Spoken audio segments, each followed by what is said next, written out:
जब तक देवाधिदेव महादेव करुणा न करे तब तक जीव किसी भी तरह से भगवान की भक्ति प्राप्त कर ही नहीं सकता।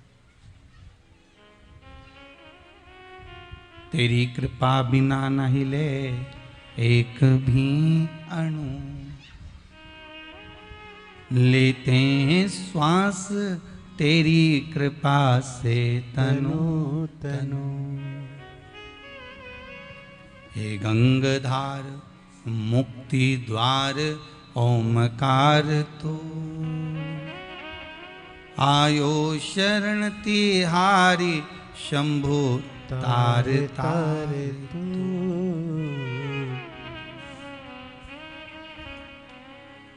अगर भगवान शिव की करुणा है, कृपा है, दया है, तो आपके नगरवासियों को, आपके क्षेत्रवासियों को शिव महापुराण की कथा मिली है। कहीं शंकर की करुणा हुई तो प्राप्त हुई।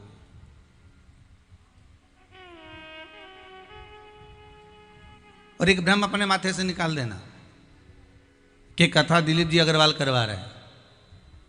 यह भ्रम है आपका कि दिलीप जी अग्रवाल कथा करवा रहे हैं। कथा करवाने वाला भी शंकर है, कथा वाचने वाला भी शंकर है और कथा सुनने वाला भी शंकर है। ना तो कोई करवा रहा है, ना कोई बाच रहा है और ना कोई सुन रहा है। ये तो एक निमित्त मात्र है। जैसे लक्ष्मण जी को शक्ति लगी, लक्ष्मण जी को बाण लगा, लक्ष्मण जी मूर्छा होकर गिर गए, तो हनुमान जी जब संजीवनी लेकर चले तो हनुमान जी को यह भान होने लगा कि संजीवनी मैं लेकर जा रहा हूँ, संजीवनी मैं उठाकर जा रहा हूँ। जब हनुमान जी संजीवनी लेकर जाने लगे तो हनुमान जी को थोड़ा सा भाव प्रकट हो गया कि संजीवनी मैं लेकर जा रहा हूँ। तब भरत जी ने बाण छोड़ा और भरत जी ने जब बाण छोड़ा हनुमान जी पृथ्वी पर गिर गए। तब हनुमान जी को समझ में आया कि संजीवनी ले जाने वाला मैं नहीं, संजीवनी ले जाने वाला तो मेरा राम था, मैं तो केवल एक निमित्त मात्र था। ले जाने वाला मेरा राम है, जीवित करने वाला मेरा राम है। उसी तरह शिव महापुराण की कथा हो रही है तो फिर इसको करवाने वाला कोई दूसरा नहीं, मेरा शंकर ही है, मेरा शिव ही है। और वाचने वाला भी शंकर। और जितने जितने आप श्रोता भाई बहन यहाँ कथा सुनने आए हो, आप सब में शिव ही समाहित, शंकर ही बैठा।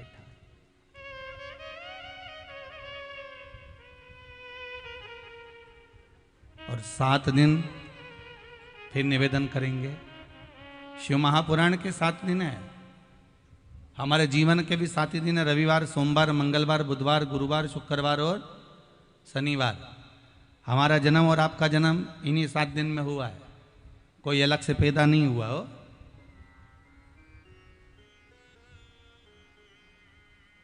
इन्हीं 7 दिन में हम भी पैदा हुए और इन 7 दिन में आप भी पैदा हुए। रविवार, सोमवार, मंगल, बुध, गुरु, शुक्र और शनि। अलग से कोई दिन हो ना आपके पास में, अगर कोई ऐसा हो कि भाई 7 दिन में ये दिन अलग से है तो जरूर बताना हो। 7 ही दिन मिले। और जिस पर्वत को भगवान कृष्ण ने अपनी उंगली पर उठाया वो भी 7 कोस का। भगवान कृष्ण ने 7 दिन तक पर्वत को अपनी उंगली पर उठाकर रखा। 7 दिवस तक भगवान अपनी उंगली पर पर्वत को रखे, 7 वर्ष की आयु में रखे, 7 दिन तक रखे। 7 कोस के पर्वत को 7 दिन तक 7 वर्ष की आयु में भगवान उठाकर रखते हैं। श्रीमद् भागवत कथा 7 दिन की, शिव महापुराण कथा 7 दिन की। अपना जन्म 7 दिन का, मृत्यु भी 7 दिन में, शास्त्रीय संगीत के सुर भी 7 हैं और जीवन के वही 7 दिन हमको मिले हैं। रविवार को जन्म हुआ, सोमवार को बड़े हुए, मंगलवार को ब्याह हुआ, बुधवार को बच्चे हुए, गुरुवार को बीमार पड़े, शुक्रवार को हॉस्पिटल गए, शनिवार को सीताराम हो गए। यही 7 दिन हमारे जीवन के मिले हैं कि 7 दिन हम कहाँ निकाल दिए हमको मालूम ही नहीं पड़ पाता। हम इन 7 दिनों में भगवान की भक्ति क्यों छोड़े, हम भगवान का स्मरण क्यों छोड़े।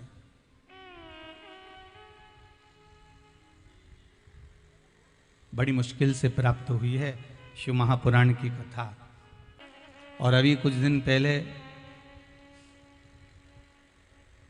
बिहार क्षेत्र का ही सबसे प्रिय त्योहार, बिहार क्षेत्र में जितना दीपावली की उमंगता नहीं रहती उतना काय की उमंगता रहती है, छठ माता की उमंगता रहती है।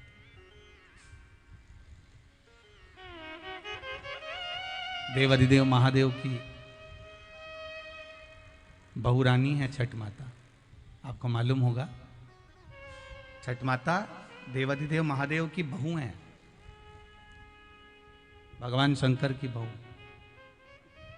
भगवान शिव की कृपा पात्र है।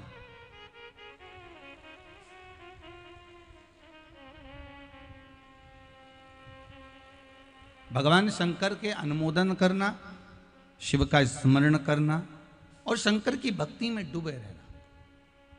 7 दिन अपने परिवार वालों से कहकर रख देना, देखो मैं 7 दिन में 2 बजे से 5 बजे तक कथा सुनूंगी, इसके सिवा कोई काम करने वाली नहीं।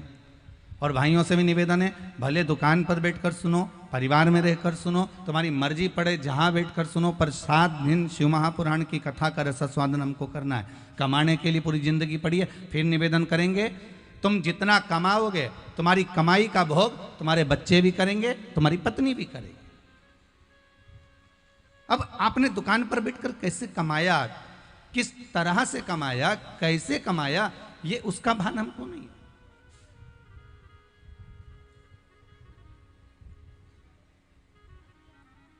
किस तरह से कमा कर लाए हो उसका स्मरण हमको नहीं। तुम्हारी कमाई का भोग तुम्हारी पत्नी भी भोगेगी, तुम्हारे बच्चे भी भोगेंगे, मना नहीं। पर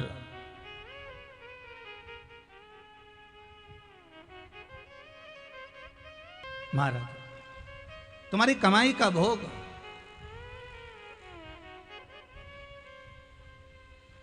पत्नी भी करेगी और तुम्हारी कमाई का भोग बच्चे भी करेंगे।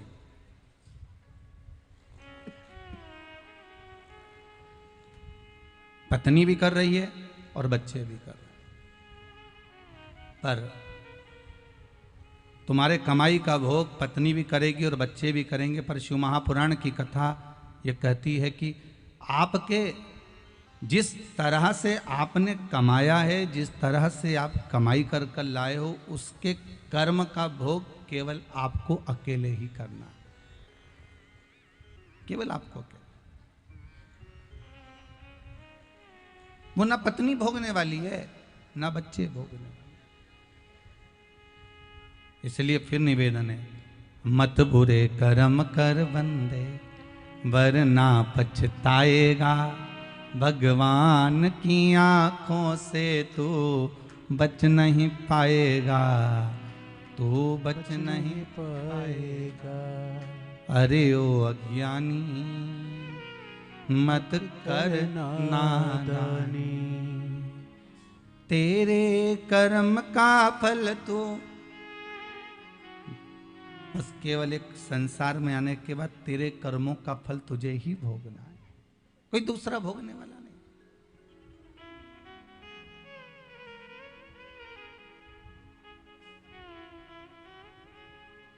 तेरे कर्म का फल भी तुझ खुद को पाना है, बस इसके सिवा कोई नहीं पाने वाला। हाँ, कमाई का भोग सब पाएंगे, जो कमा कर लेकर आए उसका भोग सब करें, पर कर्म का भोग तुझे अकेले ही करना। इसीलिए शिव महापुराण की कथा कहती है कि कलिकाल में संसार सागर में तुलसीदास जी ने बड़ा सुंदर संवाद कहा है, बड़ा सुंदर बात कही कि कलयुग केवल नाम आधारा और सुमर सुमर नर उतरहि पारा। कलिकाल में केवल एक नाम की आधारशिला रख लीजिए, कि नाम को आधार बना लीजिए, भगवान की भक्ति को आधार बनाकर, भगवान के नाम को आधार बनाकर भगवत स्मरण में इतने डूब जाइए, इतने डूब जाइए कि फिर इस संसार में हमारा पुनः जन्म ना हो, हम उस परमात्मा की ओर अग्रसर हो जाए।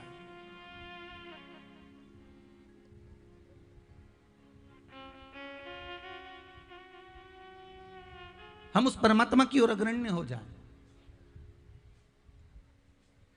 महाराज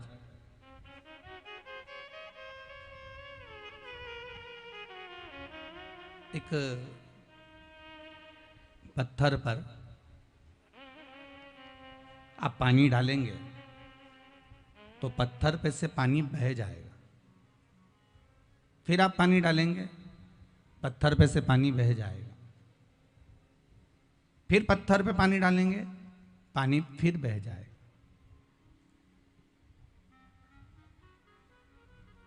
पत्थर पे से पानी बह रहा है, पत्थर सूख रहा है, पानी समाप्त हो जाता है, पत्थर वैसा की वैसा।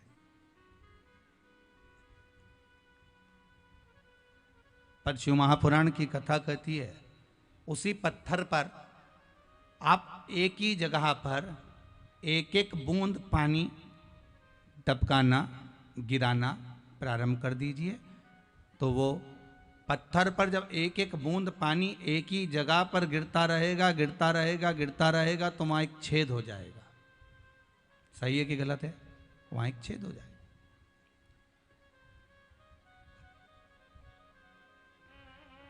अगर एक ही जगह पर पानी गिर रहा है तो वहां छेद हो गया, और धीरे धीरे धीरे धीरे वहां जब छेद हो गया, वो जो पत्थर है ना वो फूट जाएगा, टूट जाएगा कुछ समय के बाद। आप वैसे ही पानी डालोगे तो पत्थर पे से पानी बह जाएगा, आप वैसे ही पानी डालोगे तो पत्थर का पानी सूख जाएगा। पर यदि आप एक ही जगह पर एक एक बूंद पानी गिराते रहोगे, गिराते रहोगे, एक ही जगह पर पानी को डालते रहोगे, तो वहां छेद हो जाएगा, वो पत्थर टूट जाएगा। शिव महापुराण की कथा यही कहती है कि आप अगर एक चित्त लगाकर, एक मन लगाकर, एक दृष्टि लगाकर, एक भाव लगाकर, एक बार एक मंत्र जाप को पकड़कर, एक स्मरण पकड़कर, एक ही का स्मरण अगर करते रहोगे, करते रहोगे, करते रहोगे, तो ये पक्का है जैसे एक बूंद पानी एक ही जगह पर गिरता है, छिद्र बन जाता है, पत्थर बाद में टूट जाता है, उसी तरह एक भजन, एक स्मरण, एक आसन से एक चित्त लगाकर, एक मन लगाकर अगर करते रहे, तो ये भी पक्का है कि दुनिया का सारा दुख कट सकता है, टूट सकता है, और मेरा विश्वनाथ मिल सकता है। अगर एक मन लगाकर, एक चित्त लगाकर, एक स्मरण लगाकर आप शिव की भक्ति कर रहे हो तो मिलेगा। आप एक मन से करना प्रारंभ करो। आप एक मन से अगर भगवान की भक्ति को करना प्रारंभ कर रहे हो तो फिर आप उलझ नहीं सकते। अब चाहे राम जप लो, चाहे कृष्ण जप लो, चाहे शिव जप लो, चाहे भवानी जप लो, चाहे विष्णु जप लो, चाहे नारायण जप लो, आपकी मर्जी हो वो जपो, परंतु वो भगवान की भक्ति करो।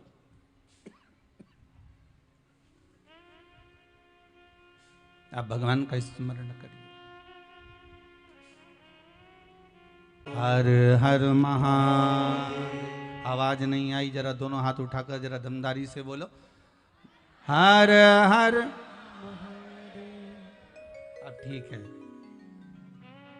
महादेव बोलने से भगवान को लगता है कुछ मांग रहे, देव महादेव, 2-4 गाड़ी, बंगला, जमीन जायदाद, बहू के छोरा, देव महादेव। भगवान देव अधिदेव। एक जप करो, आपका मन पड़े वो भजो, पर भजो। आपका मन करे कि राम भजना है मुझे, राम भजो। आपका मन करे कि कृष्ण भजना है तो कृष्ण भजो, पर एक बूंद पानी एक ही जगह पर गिरेगा तो खड्डा हो जाएगा, छेद हो जाएगा, और वो पत्थर टूट जाएगा। उसी तरह यदि एक मंत्र का जाप संसार का मानव करना प्रारंभ कर दे, तो ये पक्का है कि आपकी दुख, तकलीफ, कष्ट, रोग, बीमारी, ये सब अपने आप कट जाए, अपने आप। फिर आपको दुख नहीं। इसलिए बारंबार कहेंगे, जब तक शेर घाटी में कथा चले तब तक श्री जम के बोलो, अरे साथ में बोलो, श्री शिवाय नमस्तुभ्यम। एक बार फिर से बोलिए, श्री शिवाय नमस्तुभ्यम, श्री शिवाय नमस्तुभ्यम। इस मंत्र को जपते रहना है जब तक शेर घाटी में कथा चले। आप बड़े प्रेम से जप।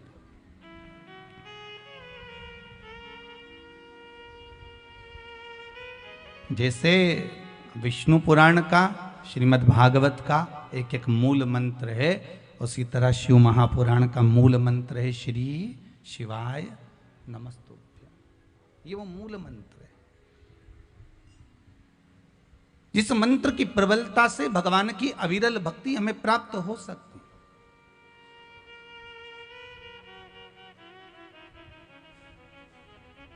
इस मंत्र की प्रबलता से हम भगवान को प्राप्त कर सकते।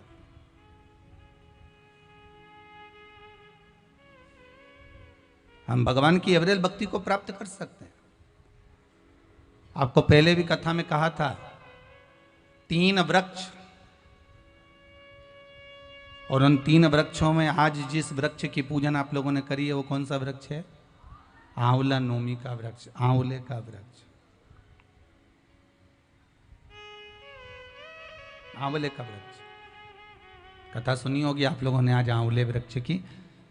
पर आंवला नोमी पर एक चीज का स्मरण जरूर रखना कि आंवले के वृक्ष के नीचे भले जाओ, आंवले के वृक्ष की पूजन भले करो, पर शिव महापुराण की कथा कहती है कि आंवला नोमी का दिन हो चाहे कार्तिक महीने का पूरा मास हो, कार्तिक का महीना हो, पर आंवले के वृक्ष की पत्तियों को नहीं तोड़ना चाहिए।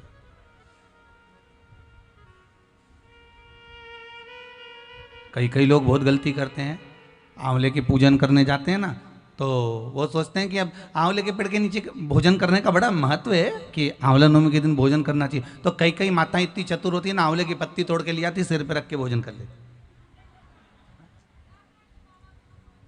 कर रहे थे क्या?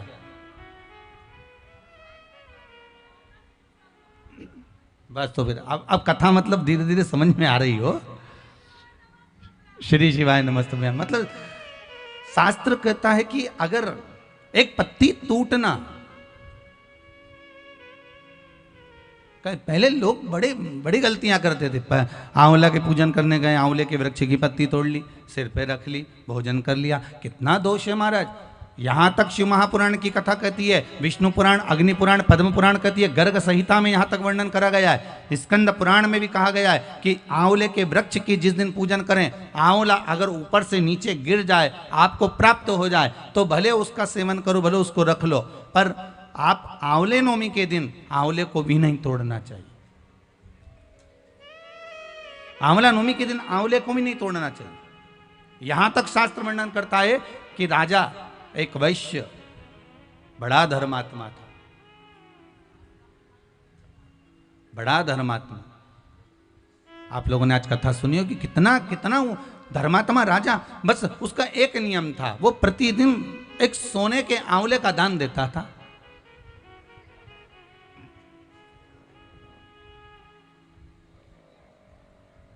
प्रतिदिन आंवले का दान करना, और वो भी सोने के आंवले का दान करना।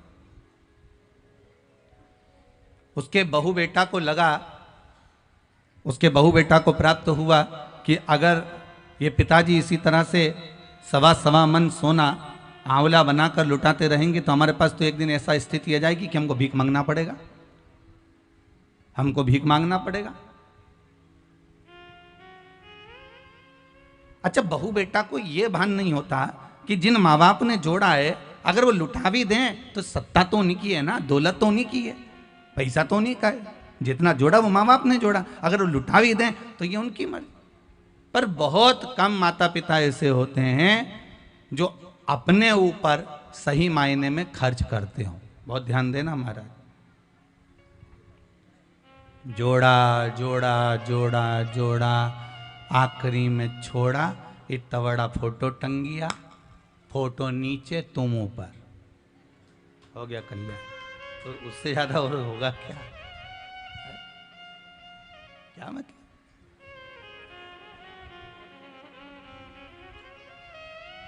और फोटो पे भी प्लास्टिक के फूल की माला, ओरिजिनल भी कोई नहीं चढ़ाता, 10 रुपए की एक आती है।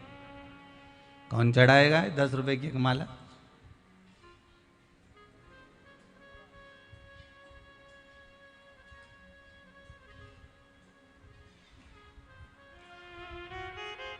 तीन 400 रुपये महीना का कौन खर्चा करेगा? एक बार में लिया है, गया जी गए तब माँ विष्णु चरण के पास में बहुत दुकान लगी थी, कहा ये माला उतार के देता साहब, तो के 60 रुपए की है, चलेगी। प्लास्टिक की है, हाँ प्लास्टिक की है, बस धो लो, दिवाली पे फिर टांग दो, फिर धो लो, दिवाली पे फिर टांग दो। तुमने कहा पिताजी को यही माला अच्छी रहेगी हो, दादाजी चले गए ना, उनके लिए ये माला जोरदार है, उठाओ धो टांग।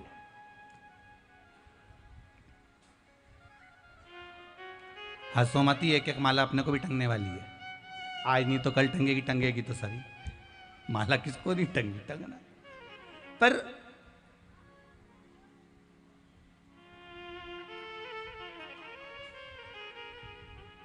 जाना तो है, पर भजन कर कर अगर जाओगे ना तो कोई माला टांगे चाहे ना टांगे, परमात्मा जरूर माला पहनाएगा ऊपर जाते से कि मेरा अपना आया है, मेरा भगत आया है, भजन करने वाला आया है, स्मरण करने वाला आया है, मंत्र जाप करने वाला आया है, मंत्र नाम स्मरण करने वाला आया, तो परमात्मा जरूर माला टांग देगा कि ये मेरा अपना आया है, ये मेरा स्वयं का है,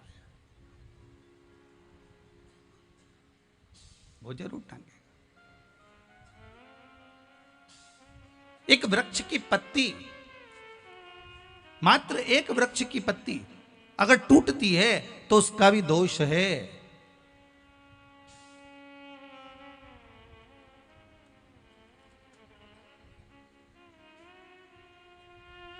आज आंवला नवमी है, एक कथा का स्मरण करिएगा जरा।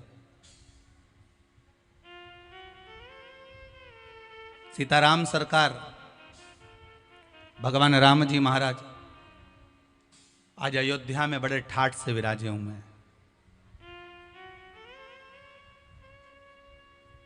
बड़ी अलमस्ती में बैठे हुए हैं।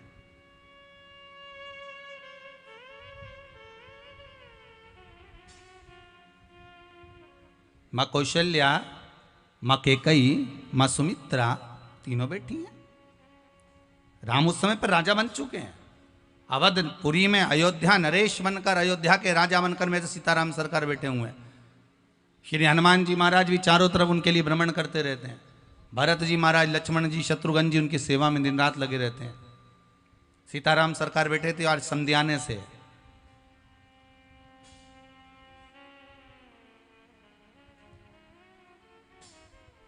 आज संध्याने से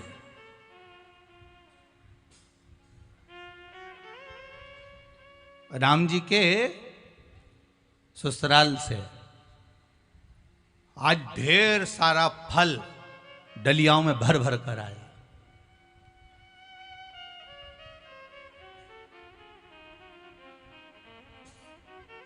एक दो डलिया फल की भरी, ढेर डलियां फल की भरी और भरा बना। मालूम पड़े थोड़े समय के बाद क्या देख रहे हैं राम जी महाराज कि राजभवन में फल तो भरा हुआ आ रहा है, तो डलिया भर भर कर फिर सामने से फूल भरे भरे आ रहा है।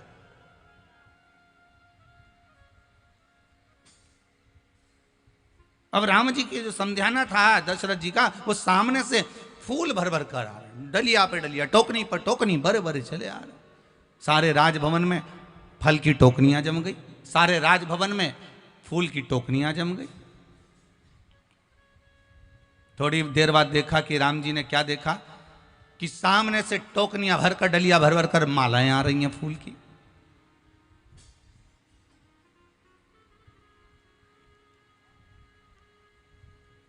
फिर थोड़ी देर बाद राम जी क्या देखते हैं कि सामने से सारे वृक्षों की पत्तियां टूट टूट कर डलियाओं में भर भर कर यहां संध्याने में आ रही हैं, राम जी की यहां आ रही हैं। बहुत ध्यान देना महाराज, आज की शिव महापुराण की कथा जो शेर घाटी गया बिहार से चल रही है, यह कथा शायद आपके जीवन को बदल दे कि एक पत्ती भी अगर टूटती है तो उसका दोष क्या है, वो ये कथा बता रही है।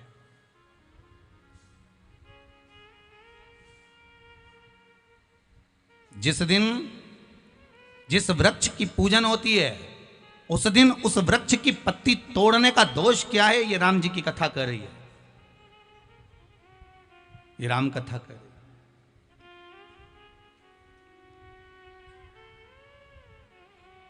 ढेर सारा फल, ढेर सारा फूल, ढेर सारी मालाएं, ढेर सारी पत्तियां महाराज राम जी के राजभवन में आ गई।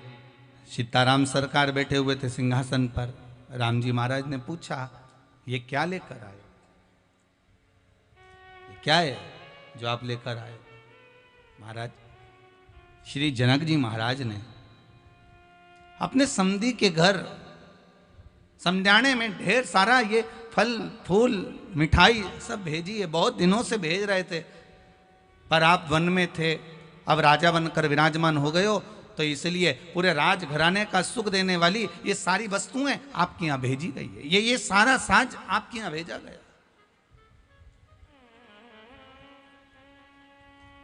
महाराज, एक बेटी का बाप, एक बेटी का पिता अपनी बेटी के यहाँ क्या ना लेकर जाए। आप भी अपनी बेटी के यहाँ जाती होगी ना, तो मिठाई, जाना बेटा जरा मिठाई लिया, अपना शेर घाटी का कोई अच्छी चीज़ होगी ना पसंदीदा, तो कब बेटी के यहाँ ये भेज देना, उसको ये पसंद है हो, अपने यहाँ से जाए तो ये सामान रखकर भेज देना हो, जो सामान लेकर जा। तो समझाने में क्या ना भेजा जाए। बेटी के घर में ढेर सारी सामग्री बहन बेटियों के घर में भेजी जाती है कि मेरी बेटी के यहाँ सामान पहुँच जाए, मेरी बेटी के यहाँ सामग्री पहुँच जाए।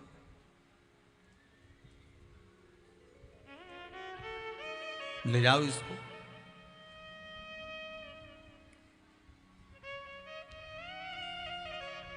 अब कौशल्या मैया बोली, जनक जी को हमारी ओर से नमन करिएगा और जनक जी से कहिएगा आपने जो सामग्री भेजी हमने स्वीकार करी है, पर अगर पिता के घर से एक बेटी के घर में सामग्री भेजी जाती है तो वो बेटी को स्वीकार करना चाहिए पहले।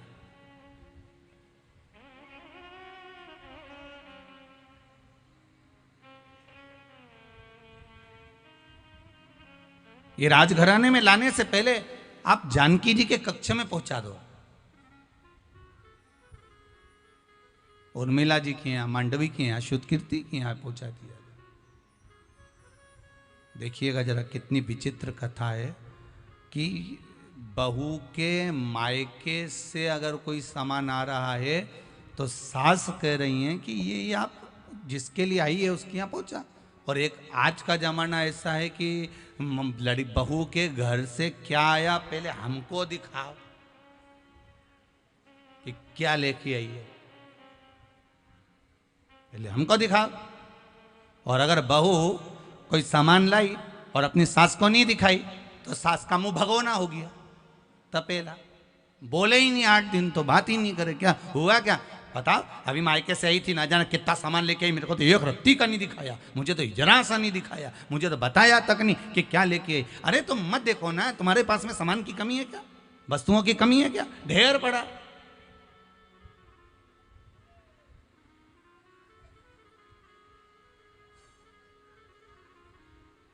पर आसक्ति खत्म नहीं होती ना, दिक्कत तो आसक्ति की है। हमारी आसक्ति कहाँ खत्म होती है? बस छठ पूजन में जाएगी, पूजन तो बाद में करेगी, पहले जितनी माताएं पूजन करने के लिए खड़ी होगी उन सब की साड़ी पहले देखेगी, कितनी जोरदार लग रही है, पीली अच्छी लग रही है, नीली अच्छी लग रही है, लाल अच्छी लग रही है, अगली बार मैं छठ पूजन करने जाऊंगी तो यही वाली खरीद के लाऊंगी, देखना। और फिर छठ पूजन में गई तो गई, प्रसाद देखे तो देखे, टलिया देखे तो देखे, सामान देखे तो देखे, पूजन की तैयारी करे, उधर सूर्य नारायण भगवान उदय होने वाले हैं, निकलने वाले हैं, फिर सूर्य नारायण भगवान अस्त होने वाले, वो सब देख रही है, वो अपनी जगह पर सबसे पहले वस्त्र आभूषण दिखा गया है कि क्या क्या पहन के आई, क्या लेके आई, क्या लेके आई। और खुद के पूजन की डलिया नहीं देख रही, पहले पड़ोसन की देख रही, वो क्या क्या लाई है, वो क्या क्या सामान लेके, उसका सामान पहले देखा गया।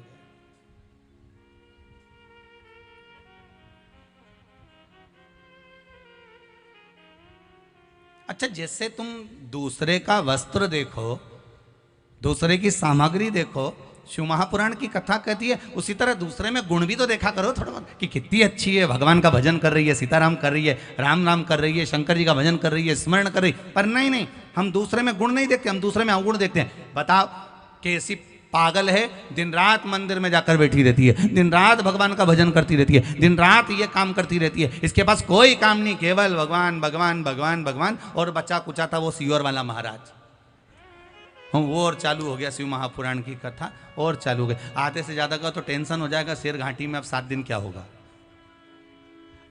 आधे टेंशन में।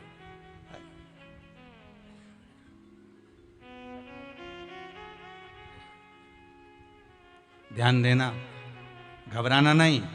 शिव महापुराण की कथा चल रही है।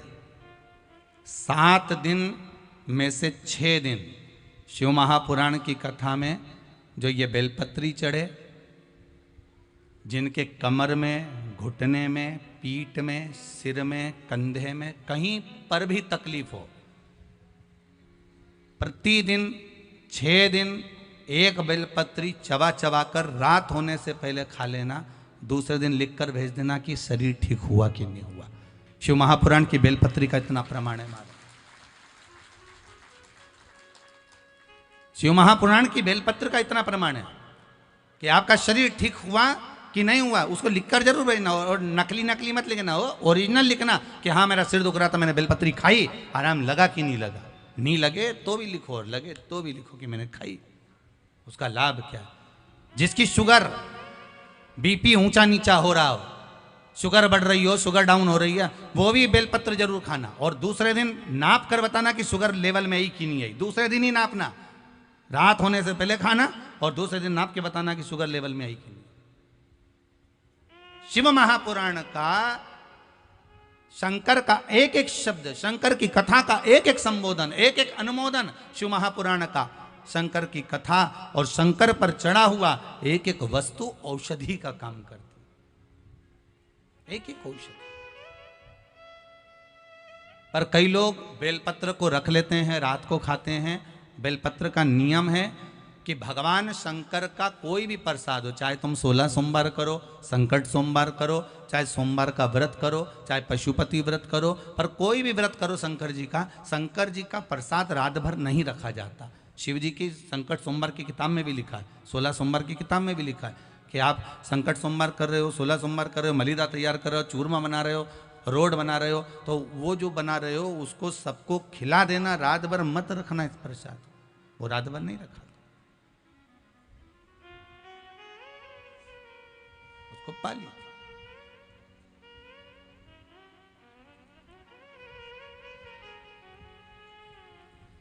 ये जो सामान आया है ये मां जानकी के कक्ष में पहुंचाओ, कौशल्या जी के दे दो। सेवक जानकी जी के कक्ष में, माता सीता के कक्ष में सेवक वो फल, वो फूल सब ले गए।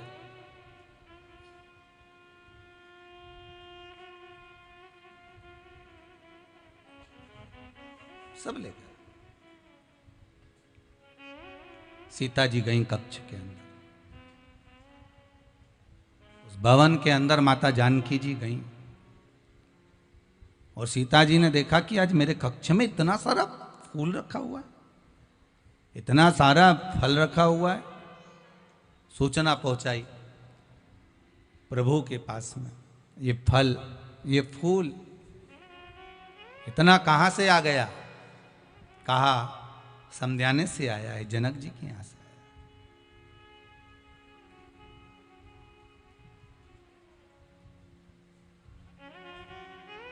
तो ये तो माता कौशल्या, केकई और सुमित्रा जी के पास भेजना था। बहू का फर्ज देखिए मां सीता निभा रही है। सास का फर्ज माता सास ने निभा दिया कौशल्या जी ने कि ये फल भेज दो, ये मिठाई भेज दो, ये फूल भेज दो। और बहू फर्ज निभा रही है कि ये कौशल्या जी के कक्ष में भेज दो। आया है तो पहले सास के हाथ में आना चाहिए, घर के बुजुर्ग के हाथ में आना चाहिए। आपको बढ़ता हुआ देखकर घर के माँ बाप कभी दुखी नहीं होते। आपको बढ़ता हुआ देखकर घर के माता पिता इतने खुश होते हैं कि वो आशीर्वाद देते हैं कि और उन्नति करते जाओ, बढ़ते जाओ, चढ़ते जाओ, और बढ़िए। माँ बाप कभी दुखी नहीं होते। बच्चों को बढ़ता हुआ देखकर माता पिता बड़े प्रसन्न होते हैं कि आपकी जिंदगी में और अग्रणी हो, और बढ़ते जाओ।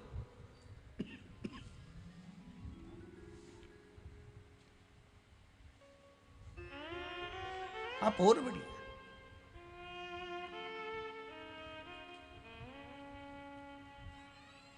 अब केकई मैया आई। माता केकई ने कहा, सीते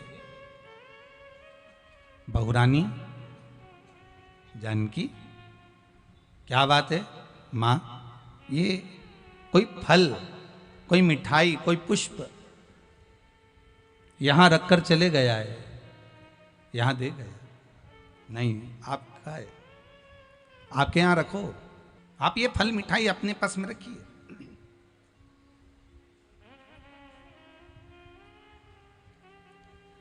सीता जी ने कैकेयी मैया के जाने पर एक कमल का पुष्प उठाया और कमल के पुष्प को माता सीता ने सुगंध ले ली। मेरे जनक जी के दरवाजे का है, पुष्प वाटिका का है, एक कमल के पुष्प की माता जानकी जी ने सुगंध ले ली।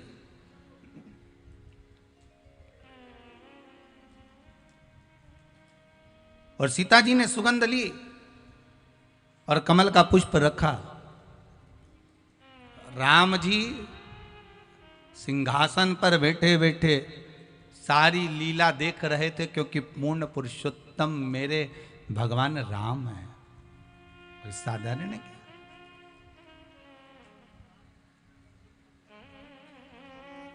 पूर्ण पुरुषोत्तम मेरे राम।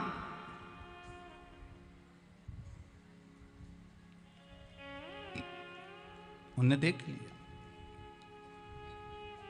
कि सीता जी ने पुष्प की सुगंध ले ली है, सीता जी ने पुष्प की सुगंध ली।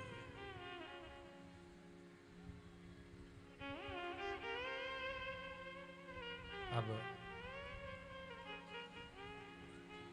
राम जी वापिस अपने कक्ष में आए माता जानकी के।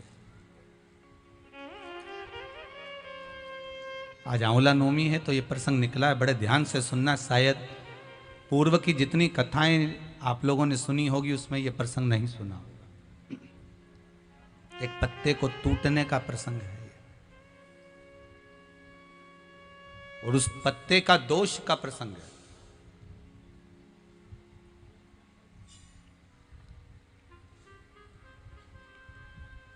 राम जी आए, मेरे राघव जी पधारे अपने कक्ष में, मां जानकी के कक्ष की ओर, और सीता जी बैठी हैं। सब कुछ बताया माता जानकी ने, ये पिताजी के यहाँ से आया है, ये पुष्प है, ये फल हैं, ये मिठाई है। राम जी तो सब जानते थे, क्योंकि पहले आया ही कहाँ था? राज सिंहासन के सामने। पहले रखा ही कहाँ था? सिंहासन के सामने। सारी वस्तु वहीं रखी थी, वो तो माता कौशल्या जी ने वहां भेजा। तो राम जी को तो सब मालूम था। राम जी जो जानना चाहते थे वो सीता जी ने नहीं बताया। राम जी क्या जानना चाहते थे? कि मैंने एक कमल के पुष्प की सुगंध ले ली है।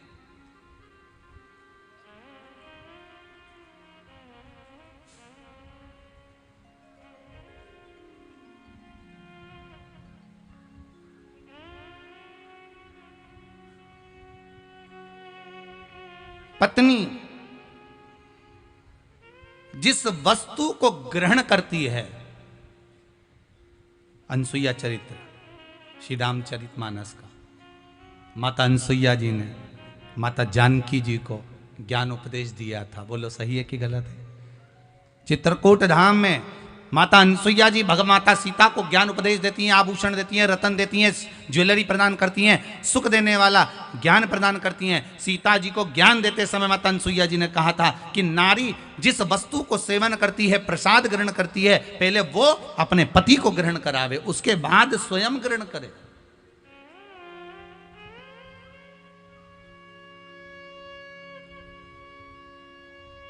ये अनसुईया चरित्र तो सीता जी ने बाद में सुना, और सुनने के बाद, ग्रहण करने के बाद भी माता सीता के स्मरण में नहीं रहा कि मुझसे आज गलती हो गई। हाँ, सीता जी ने कौन सी गलती कर दी थी? मात्र एक पुष्प को उठाया और सूंघ लिया, और सूंघ कर वापिस रख दिया। पर सीता जी ने यह बात मेरे राघव जी को नहीं बताई, मेरे राम जी को नहीं बताई कि मैंने फूल सूंघ लिया है, मैंने पुष्प की सुगंध ले ली है।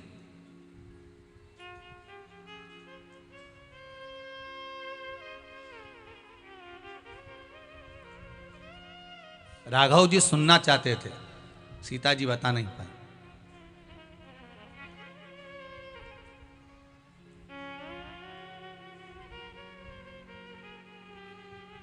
राघव जी सुनना चाहते थे कि सीता जी एक बार बता दे बस मेरे को कि मैंने फूल सूंघ लिया, पर बताया नहीं,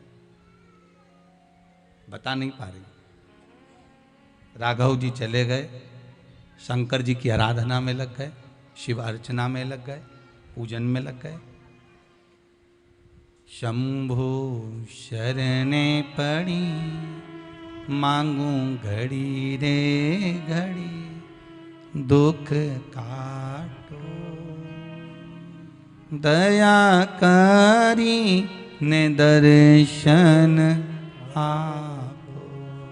शिव अर्चना में, शंकर की भक्ति में सीताराम सरकार भगवान राघव जी लग गए। सीता जी बता नहीं पाई, समय आ गया, समय आया।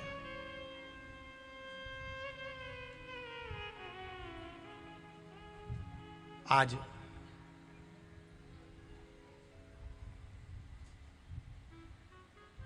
ये क्रम जिस दिन हुआ महाराज, वो 9वीं तिथि थी। कौन सी तिथि थी? 9वीं, जिस दिन माता जानकी ने पुष्प सूंघा था अपने पिता के यहां से आए हुए उस सामग्री का।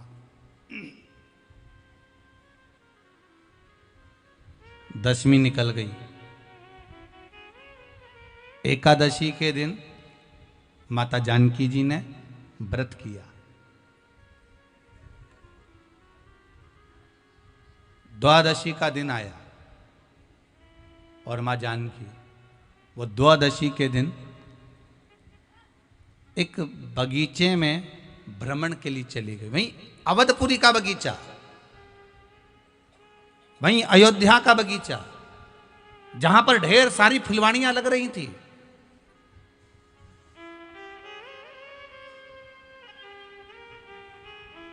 जहां पर ढेर सारे पुष्प लगे हुए थे। मां जानकी जी द्वादशी के दिन, तिथि के दिन बगीचे में भ्रमण के लिए गई और भ्रमण करते करते माता जानकी जी ने एक पुष्प तोड़ना चाहा। पुष्प जैसी तोड़ना चाहा, माता सीता का पल्लू उड़ा और जानकी जी का पल्लू उड़कर एक तुलसी के वृंद पर पड़ गया। तुलसी के वृंद पर पड़ा तो तुलसी का पत्ता सीता जी के चलते ही टूटकर भूमि पर गिर गया।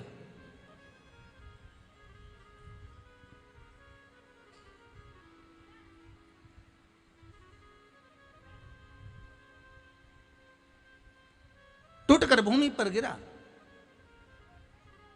एक तुलसी का पत्ता मात्र, और तुलसा जी का एक पत्ता माता जानकी जी के पल्लू से, वस्त्र से नीचे गिर गया। द्वादशी तिथि के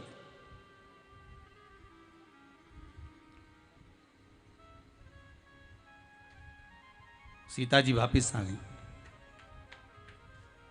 सीता जी वापिस आ गई और सीता जी वापिस आई और वापिस आई तो भगवान राम की लीला थी। आज देवऋषि नारद आ गए सामने भ्रमण करते करते, घूमते घूमते। दीन बंधु दयालु दया कीजिए, जो दोनों हाथ उठाकर हर हर महादेव नी बोले उसको उठा लीजिए। हर हर। अब कितने बढ़िया बोले, मतलब जाना नहीं चाहते हो, जाके करोगे भी क्या? आप शेरघाटी में कथा चले तो जाना क्या वहां पर? भोलेनाथ तो खुद शेरघाटी आया हुआ, मेरा शंभू तो खुद ही आइए। शिव कृपा सागर है। देवऋषि नारद का आगमन हो गया और देवऋषि नारद जी आते से ही बोले राघव जी से, राम जी महाराज से, प्रभु बहुत भूख लग रही है, कुछ भोजन की व्यवस्था हो जाएगी क्या आपके यहां? राम जी बोले, एक तो तुम अयोध्या में आए और अवधपुरी में आकर बोलो कि भोजन की व्यवस्था हो जाएगी, ये कोई बात तो थी क्या? अयोध्या में तो कितनी कृपा है। अयोध्या के जितने साधु संत साधक उपासक जितने हैं, कभी आप लोग भी अवधपुरी जाएं, अयोध्या जाएं तो देखना, अयोध्या के जितने संत महात्मा साधु सन्यासी तपस्वी, जितने मठ, जितने मंदिर, जितने भी अवधपुरी के हैं, आप अगर भोजन के समय पर वहां गए हो तो प्रत्येक आश्रम में, प्रत्येक संत के दरवाजे पर बिना शुल्क का, बिना पैसे का आपको भोजन प्राप्त हो जाता है। आप किसी भी मठ मंदिर में जाकर भोजन ग्रहण कर सकते हैं। अवधपुरी का यह सबसे बड़ा सुख है, अयोध्या का यह सबसे बड़ा लाभ है महाराज। अवधपुरी के किसी भी संत साधु सन्यासी तपस्वी साधक उपासक महंत आदि का आदि क्या जाइए। आप जाएंगे वहां पर सर, उपासक। अब महाराज देवऋषि नारद बोले, देवऋषि नारद कहे हमको भोजन मिल जाएगा क्या यहाँ पर, हमें भोजन ग्रहण करना प्राप्त हो जाएगा क्या? क्यों नहीं होगा? राम जी बोले आप चिंता मत करो, भोजन की तैयारी है। और भोजन की तैयारी करी गई साहब। सीता मैया भोजन की थाली लेकर आई। जैसे ही मां जानकी भोजन की थाली लेकर आई, देवऋषि नारद जी ने कह दिया हम माता सीता के हाथ का भोजन नहीं कर सकते।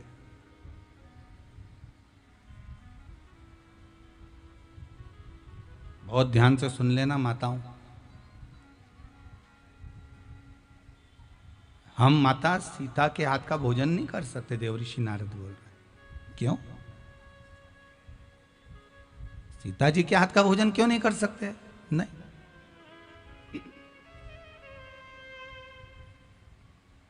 कारण क्या हुआ ये तो बताओ। देवऋषि नारद बोले प्रभु एक तो आपके घर का भोजन करना है और ऊपर से हम बोलें कि सीता जी के हाथ का भोजन नहीं करना और कारण भी हम बताएं, तो ये कोई बात होती है क्या?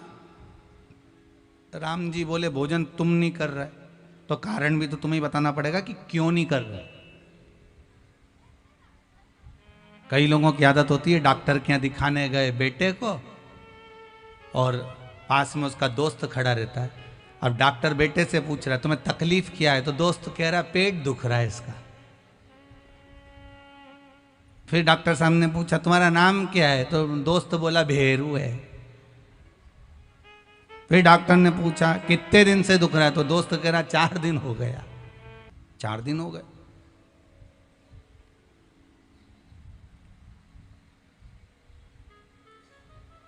डॉक्टर ने कहा तुम्हारे पिताजी का नाम क्या है? कि लखन सिंह। अच्छा, वो नहीं बोला, दोस्त बोला लखन सिंह।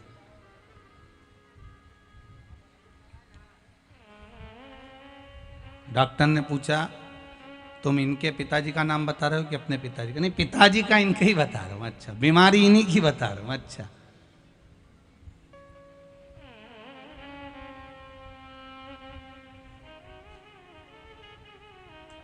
अब बताओ रोग किसी को है, बता कोई रहा। रोग किसी को है, बता कोई रहा। श्रेष्ठता कहां से आएगी? जिसको तकलीफ हो, जिसको दुख हो, जिसको कष्ट हो, अगर भगवान के सामने जाकर वो प्रार्थना करे तो दुख कटेगा कि नहीं कटेगा? अरे बोलो तो जम के, कटेगा ना। वो खुद तो कहे नहीं, वो स्वयं तो बोलता नहीं।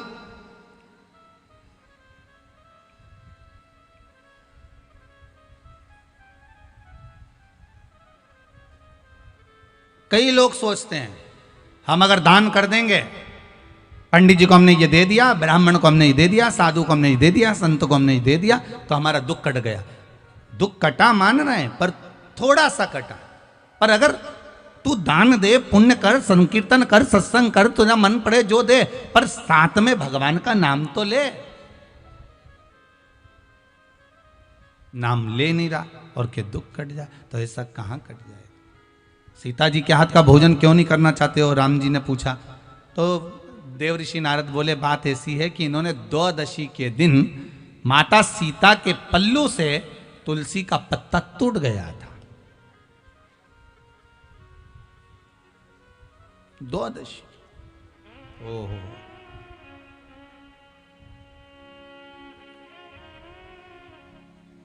क्या जानकी जी को यह नहीं मालूम कि द्वादशी, चतुर्दशी और संक्रांति के दिन अगर तुलसी का पत्ता टूट जाता है तो क्या सीता जी को यह ज्ञात नहीं है कि ब्राह्मण का मस्तिष्क काटने का दोष लग जाता है? क्या जानकी जी को इस चीज का भान नहीं है?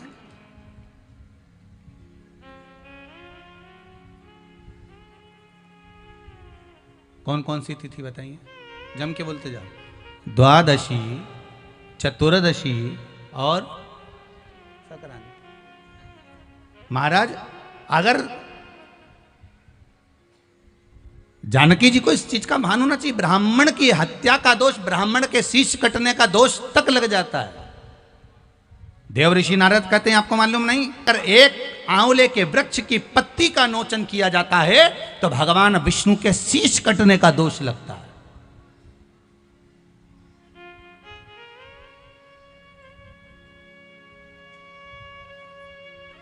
आज के जमाने में माताएं इतनी होशियार हो गई हैं, माताएं आंवले के वृक्ष के नीचे पूजन करने नहीं जाती हैं। अपने परिवार वालों से बोलते थी जाते जाते एक काम करना, आंवले की थोड़ी सी डाली तोड़ के ले आना, डाली तोड़ के लाना, वो रख लेगी गमले के अंदर, पूजन कर लेगी, पूजन छुट्टी हो। शास्त्र कहता है अगर तुम्हारे घर के गमले में आंवले का वृक्ष लगा है तो पूजन करो, पर आंवले की डाली को आंवला वृक्ष, आंवला नवमी के दिन या कार्तिक के महीने में आंवले की एक पत्ती भी तुम्हारे हाथ से नहीं टूटना चाहिए। भगवान विष्णु के सिर कटने का दोष लग जाता है, हमारा शीश कटने का दोष, भगवान विष्णु के शीश कटने का दोष।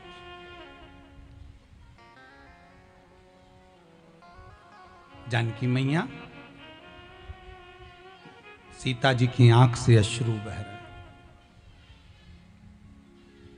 माता जानकी की आंखों से आंसू बह रहे हैं, माता सीता की नेत्रों से जल बह रहा है।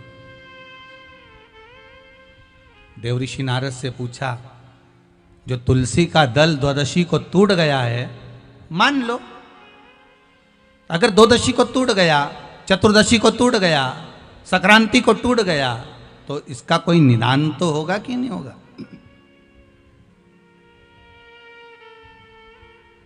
भगवान देव ऋषि नारद ने कहा, ब्रह्म हत्या हो जाए,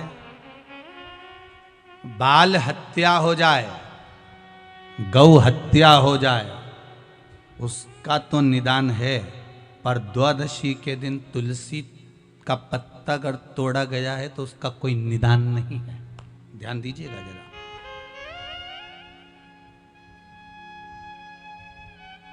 उसका कोई निदान नहीं।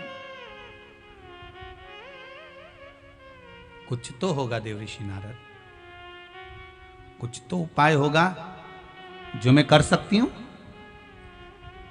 देव ऋषि नारद ने कहा, एक उपाय हो सकता है कि मैं कहूं कि ये दान करोगे तो ये हो जाएगा, मैं कहूं कि ये पुण्य करोगे तो इससे ये दोष मिट जाएगा, मैं कहूं कि ये व्रत रख लो तो इससे ये दोष मिट जाएगा, तो ये तो नहीं हो सकता। हाँ, इतना जरूर हो सकता है, जो तुलसी का पत्ता आपके पल्लू से नीचे टूट कर गिरा है उसको आप जोड़ दीजिए, उसको वापिस डाली पर लगा दो। तो देव ऋषि नारद से सीता जी ने पूछा, वो पत्ता कैसे लग सकता है? जो टूट गया वो लगेगा कैसे?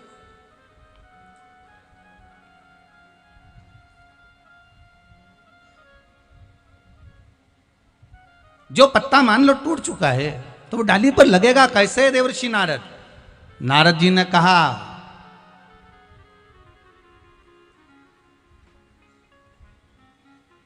आपने अगर पति की सेवा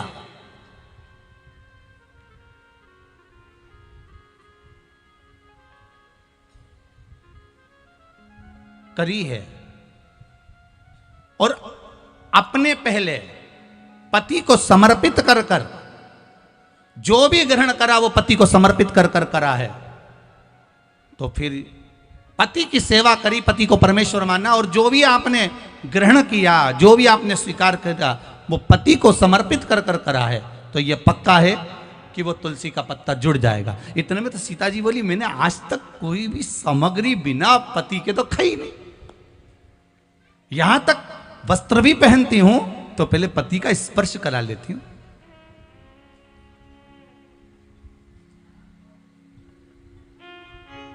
कोई आभूषण धारण करती हूं तो पति का स्पर्श करा लेती हूं। तो फिर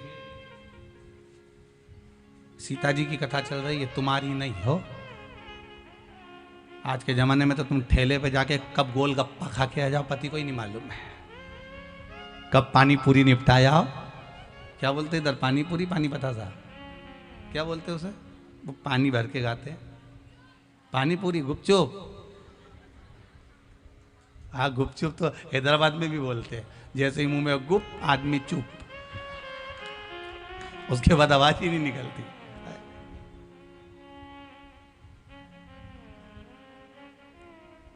अब कहाँ खाकर आ गए, तुमको तो पति को ही नहीं मालूम पड़ता बेचारे को कि खाया कि नहीं खाया, कहाँ गई थी, क्या करा। अब यहाँ तो सीता जी का, अगर आपने पति को समर्पित कर कर वस्तुओं को ग्रहण किया है, स्वीकार किया है, पति को परमेश्वर मानकर सारी वस्तु समर्पित कर कर ग्रहण करी है, तो वो पत्ता आपसे जुड़ जाएगा। सीता जी बोली मैंने सब वस्तु ऐसी ग्रहण करी है, पति के बिगाड़ कोई काम करा ही नहीं, उनसे कोई बात छुपा ही नहीं, उनको कोई बात रही नहीं। तो फिर सीता जी ने कहा अब भी जाती हूँ। सीता जी पहुंची, नारद जी को भी ले गई, राम जी को भी ले गई। सीता जी ने पत्ता उठाया, हाथ जोड़कर निवेदन करा, हे तुलसी के पत्र कृपा करो माँ तुलसा, हे माँ तुलसा, हे पटरानी कृपा करिए, ये तुलसी का पत्ता अगर मैंने अपने पति को सर्वस्व समर्पित कर कर सेवा करी है तो ये तुलसी का पत्ता वापिस डाली में लग जाए। सीता जी आधे घंटे तक बैठी रही, वो तुलसी का पत्ता नहीं लगा, तुलसी का पत्ता नहीं लगा।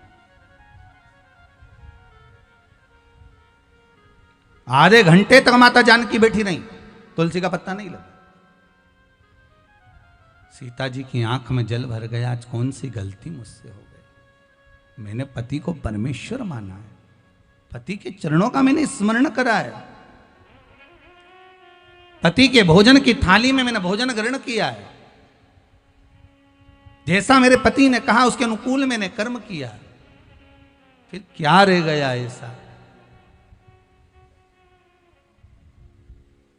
देव ऋषि नारद बोले मां कुछ ना कुछ तो तुमने अपने पति से छुपाया है और जिसको तुमने ग्रहण कर लिया और बताया नहीं है, ये पक्का है। क्या करा था इन्होंने, याद करो कथा का शुरू क्या करा था। जो फूल आया था उसको पति को बिना बोले सूंघ लिया, बिना समर्पित किए सूंघा। वो पुष्प सीता जी को ज्ञात नहीं हुआ कि मैंने कोई कर्म बेकार करा ही नहीं। मैं जानती हूं मैंने बेकार कर्म नहीं मां। तब देवऋषि नारद ने कहा मां समध्याने से पुष्प आए थे, फल आए थे, मिठाई आई थी, उस फल फूल मिठाई में से आपने एक पुष्प को सूंघ लिया था, याद करिए। हाँ देवऋषि नारद गलती हो गई। नारद जी ने राम जी को देखा, राम जी ने नारद को देखा, राम जी बोले अच्छा हुआ इसने तूने सुधार दिया। राम जी देवऋषि नारद को बोले बुलाया ही तेरे को इसलिए था कि इसकी गलती दिखा दी जाए।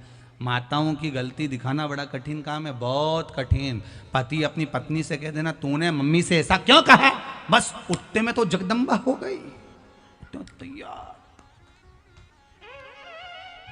बस ये तो बोला। अब गलती दिखाना ही तो दिक्कत है, सबसे बड़ी तो तकलीफ यहाँ शास्त्र रहता है ना। आप अपने साथ में कोई मित्र रह रहा है, कोई सखा रह रहा है, कोई शिष्य रह रहा है, कोई गुरुजन रह रहा है, कोई व्यक्ति आपके साथ में रह रहा है, आप उसकी गलती तो गिनवा दो कि तूने ऐसा करा, तूने ये करा, तूने मेरे साथ झूठ बोला, तूने प्रपंच करा, तूने छल करा, तूने ये बात क्यों छुपाई। तुझे अगर विश्वास था अपने गुरु पर, तुझे विश्वास था अपने मित्र पर, तुझे विश्वास था अपने सखा पर, जब वो व्यक्ति आपसे कुछ नहीं छुपा रहा तो तूने क्यों छुपाया ये बात, तूने क्यों छुपाई कि मैंने ये नहीं करा, मैंने वो नहीं करा। छुपाया क्यों, अगर तू बता देता तो सब क्लियर होता चले जाता, पर छुपाओ क्यों।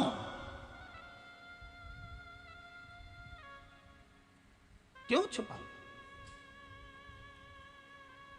हम तो यहां तक माताओं से कहते हैं मायके से अगर कोई वस्तु मिली है ना तो तुम तुम्हारी सास को बता दो मम्मी ये मायके से मिली है, सास भी खुश हो जाएगी, बाबा थारा ससुराल थारा मायका वाला बहुत अच्छा है, कितना जोरदार जोरदार सामान दे, मम्मी ये लेकर आई हूं। छुपाने की जरूरत क्या, वो तो जब तुम छठ पे निकाल कर पहनती हो तब सास को नजर आती है कंजन कहां से लाई है, तब नजर आए कि ये सामान कहां से आया, ये सामग्री कहां से है। तो सास का भी मन तो क्या, ये तो तूने मुझे बताया ही नहीं था, हाथ की पाटली बनवाई तूने दिखाई ही नहीं, चूड़ा बनवाया तूने दिखाया ही नहीं, बिछोड़ी ली तूने दिखाई ही नहीं, पायल ली तूने दिखाई नहीं, तब सास का मन दुखता है। और त्योहार पे अगर सास का मन दुखे तो अच्छी बात का, जो मिले सत्यता का भाव रखिए, सब सत्य में बता दो कि ऐसा हुआ, ये सामने रख दिया, ये ऐसा था, वो वैसा था, वो पराया था, वो मेरा था, ये सब सम्मुख में रख दीजिए। विवाद का सारा काम समाप्त, विवाद का सारा काम समाप्त।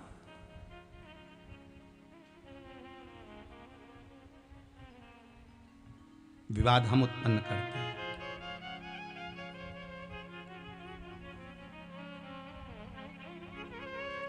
एक बात समझ में नहीं आती, व्यक्ति को सत्य बोलने में दिक्कत क्या होती है, आज तक समझ में नहीं आया। बस मरते हैं तब लोग कहते हैं राम नाम सत्य है। अब जो मरा है वो उठ के सत्य बोलेगा क्या? तो जीते जी बोलो ना। दिवाली मिलने जाओ तो हैप्पी दिवाली मत कहो, जाते से कह दो काका जी राम नाम सत्य है, सेठ जी राम नाम सत्य। सेठ जी कुर्सी से नीचे धड़, क्यों रे मेरा बुरा चाहता है? नहीं नहीं नहीं, मरने के बाद लोग सत्य बोलेंगे तब आप नहीं बोल पाएंगे, तो हमने सोचा आज ही सत्य बोल ले, थोड़ा बहुत तो बोल लो रे राम नाम। अरे बोलो तो, अभी भी घबरा रहे हो तुम तो, बोलो जरा अच्छे से राम नाम।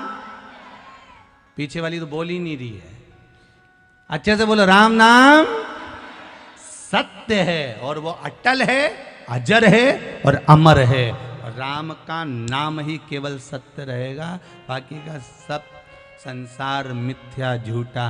सब जितने तुम्हें अपने नजर आ रहे हैं सब चोटे नंबर 1 के, सब चोर। एक भी अच्छा नहीं है। जैसे ही रात को मरेगी ना, आधी रात के सब बहुएं नोच नोच के निकाल लेगी, सब चोटे घर में जितने। तुम अच्छा नाटक कर लो, अच्छा तुम एक काम करो, आधा 1 घंटा रात्रि को यूं मर जाओ अपने आप ही, ऐसी डिजाइन में सांस मास रोक के पड़ जा। और बहुन आएगी, थोड़ी देर देखेगी, अम्मा अम्मा अम्मा आई, अम्मा अम्मा। वो सोचे कि मर गई है, तो थोड़ी देर तो आंख में आंसू आएगा, उसके बाद देख ले कि अंगूठी अच्छी सब निकुल के। अब रोना भी है और निकालना भी है, तो सब रोते रोते सब निकाल के पल्लू में बांध के फिर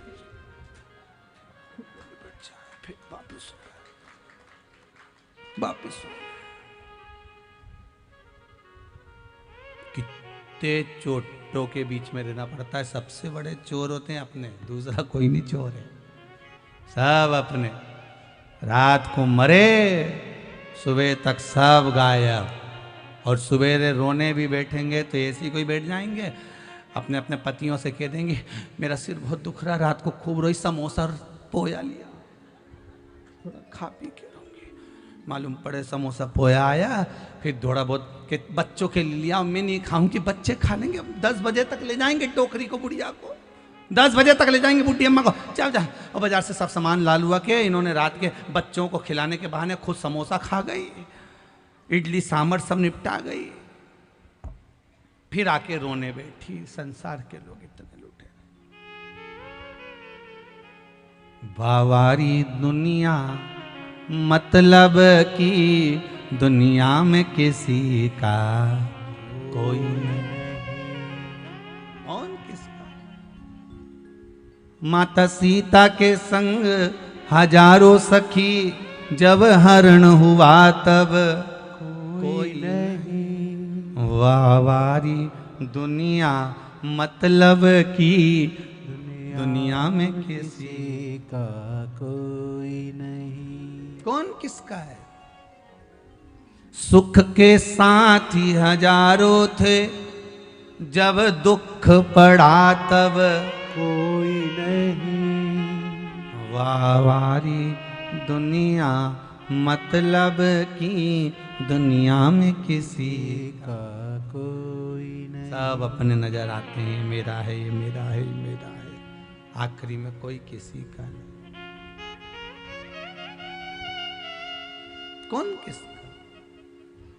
कहा कितना सुंदर भाव का है, तन पिंजरे को छोड़ कहीं, तन पिंजरे को छोड़ कहीं, उड़ जाए ना प्राण परिंदा रे।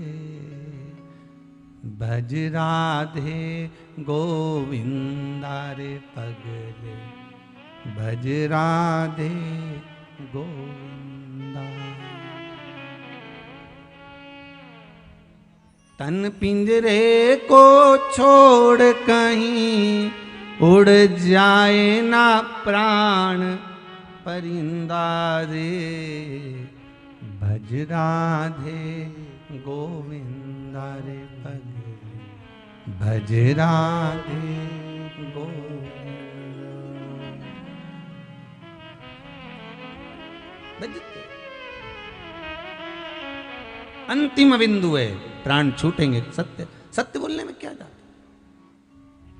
सीता जी को ध्यान आया, हां मैंने एक गलती करी थी, जो फूल आए थे उसमें से मैंने पुष्प को सूंघ लिया था। भगवान राम को बिना दिए, राम जी के बिना सुगंधित लिए मैंने सूंघ लिया। अब क्या करूं? अब बोलो क्या करा? देवऋषि नारद ने कहा, माता जानकी एक काम करिए, अब तुलसी के पत्र को कहिए कि कमल के पुष्प की जो सुगंध ली है उसको छोड़कर अगर मैंने पति की सेवा में कोई कमी रखी हो और उनसे कोई चीज बिना दिए मैंने समर्पित कर ली हो, बिना दिए मैंने अगर ग्रहण कर ली हो, तो मेरा ये तुलसी का पत्र अगर ऐसा हो तो अवश्य लगे। अगर कुछ रह गया हो, कमल के पुष्प की सुगंध के सिवाय अगर मैंने कुछ रह गया हो। सीता जी ने विनती करी, तुलसी का पत्ता उड़ा, उड़कर वापिस पुनः उसी डाली में वापिस लग गया, वापिस लग गया। देवऋषि नारद से माता जानकी जी ने कहा, अब तो आप भोजन करेंगे ना मेरे हाथ का? सीता जी बोली, आप भोजन करोगे ना देवऋषि नारद? नारद जी बोले, हाँ अब मैं भोजन करूंगा, चलो मां चलते। तब देवऋषि नारद ने जानकी जी के हाथ का भोजन ग्रहण करा। ध्यान देना, आंवला नवमी के दिन आंवले के वृक्ष की पत्ती मत तोड़ना। जिस दिन माता तुलसा का स्मरण कर रहे हो, द्वादशी तिथि हो, चतुर्दशी तिथि हो, संक्रांति हो, आदिकादिक जो तिथियों का वर्णन करा गया है विष्णु पुराण आदिक में, उन तिथियों को तुलसी का दल मत तोड़। अब आप लोग कहोगे गुरुजी वैकुंठ चतुर्दशी आएगी, तो उस दिन तो आप बताते हो कि हरिहर मिलन होता है। रात्रि को 12 बजे से लेकर सुबह 4 बजे तक शंकर भगवान पर तुलसी चढ़ती है, वर्ष में एक बार। और भगवान लड्डू गोपाल पर, शालिग्राम भगवान पर बेलपत्र चढ़ती है। उस बेलपत्र और तुलसी को सुबह 4 बजे से पहले पहले शहद की शीशी में रखा जाता है। और उस शहद को जो बच्चा माइंड से कमजोर होता है, बुद्धि से कमजोर होता है, जो पढ़ने में कमजोर होता है, जिसका विवेक काम नहीं करता, कोई कंपटीशन एग्जाम उसका निकल नहीं रहा होता है, तो 1 महीने उस बच्चे को वो शहद चटाया जाता है, तो बच्चा विद्वान हो जाता है। माता पिता को कहना नहीं पड़ता कि पढ़ने बैठ, पढ़ने बैठ, पढ़ने बैठ, बच्चा खुद पढ़ता है। माता पिता नहीं कहते फिर कि पढ़ने बैठो, वो खुद पढ़ेगा। तो वैकुंठ चतुर्दशी के दिन आप कह रहे हो कि चतुर्दशी के दिन तुलसी नहीं तोड़ना चाहिए, द्वादशी के दिन तुलसी नहीं तोड़ना चाहिए, तो फिर वैकुंठ चतुर्दशी के दिन जो चढ़ाना है, 1 दिन पहले आप उसको रख लो संजोकर। शिव महापुराण की कथा तो यहां तक कहती है कि अगर आप सोमवार का व्रत करते हो, संकट सोमवार का व्रत करते हो, 16 सोमवार का व्रत करते हो, और आप सोमवार के दिन अगर बेलपत्री के वृक्ष से बेलपत्र तोड़ रहे हो, तो उसका भी दोष है महाराज, उसका भी दोष है।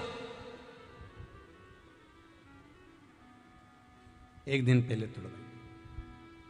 कई लोगों की तो आदत रहती है, आज सोमवार है आज ही पत्ती तोड़वाएंगे, उसका दोष लगता है।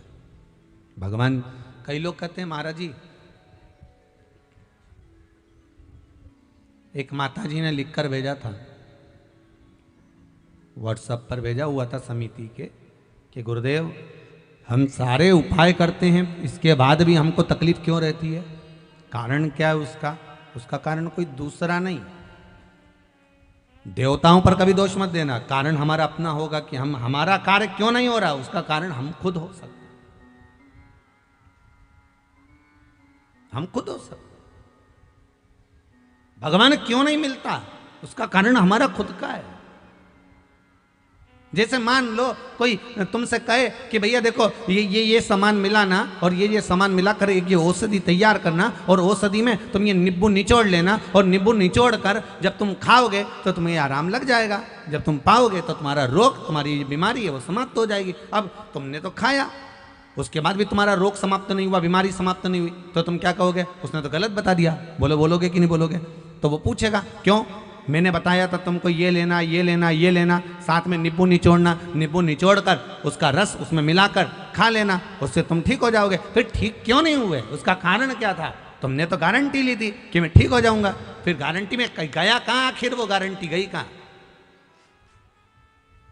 जब सियोर वाला महाराज इतना छाती ठोक ठोक के कहे कि ये करो इसके करने से ये फल मिलेगा, ये करो इसके करने से ये फल मिलेगा, फिर हमारा काम क्यों नहीं हुआ, हमें दुख क्यों मिला, हमें तकलीफ क्यों मिली, उसका कारण समझ लेना।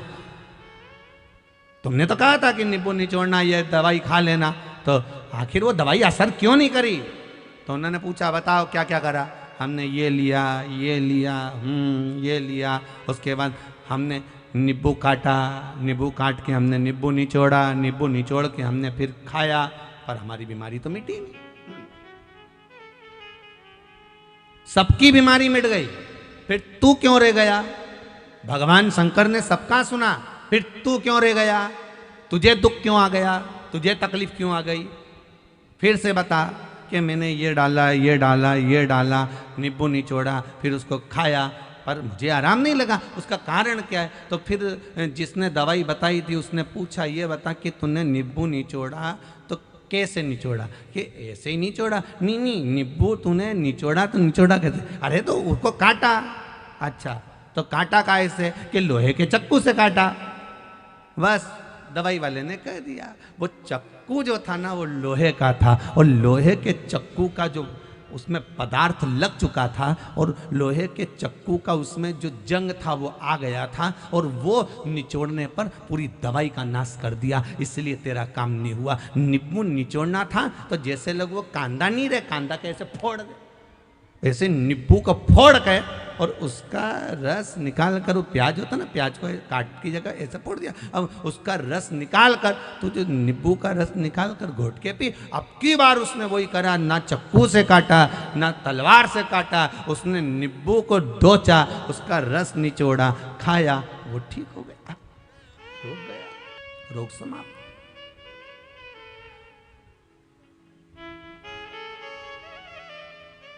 अब गलती इसमें बताने वाली की थी क्या? जम के तो बोलो, बोलो तो थी। गलती किसकी थी? अपनी। उसने कहा था नींबू निचोड़ना, इसने चक्कू से काटा, लोहे के चक्कू का भाग पदार्थ जंग उसमें लग गई, उसका असर दवाई का खत्म। गलती हमारी। आप आए नहीं और सुबह हो गई, मेरी पूजा की थाली धरी की धरी रह गई। क्यों नहीं? किस लिए नहीं?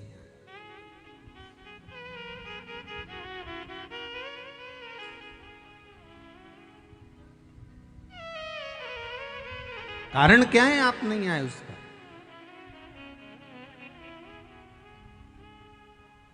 आप आते, क्यों नहीं आए? उसका कुछ कारण होगा, कुछ कारण। वो कहते हैं एक झोली में फूल भरे हैं, एक झोली में कांटे, तेरे बस में कुछ भी नहीं, वो बांटने वाला बांटे। अरे कोई कारण होगा। धन का बिस्तर मिल जाए पर नींद को तरसे, नींद को तरसे। धन का बिस्तर मिल जाए पर नींद को तरसे नहीं, कांटों पर भी सोकर आए, हो कांटों पर भी सोकर नहीं, किसी के मन को चैन। अरे कोई कारण होगा, अरे कोई कारण होगा। एक झोली में फूल भरे हैं, एक झोली में कांटे, तेरे बस में कुछ भी नहीं, वो बांटने वाला बांटे। अरे कोई कारण होगा, अरे कोई कारण होगा। किसी किसी को डनलप का गद्दा लगा है, एसी का रूम है, सामने एलसीडी लगी हुई है, खूब सेवफल कटा हुआ फोन है, क्या बोलते एप्पल, एप्पल का फोन है, तो भी नींद नहीं आ रही, रात रात भर जगता रहता है टेंशन। और कोई कोई जिसके पास में कुछ भी नहीं, रोड पर सो रहा है, ठेला गाड़ी पर, हाथ गाड़ी पर सो रहा है, रिक्शे में सो रहा है, चैन की नींद सो रहा है।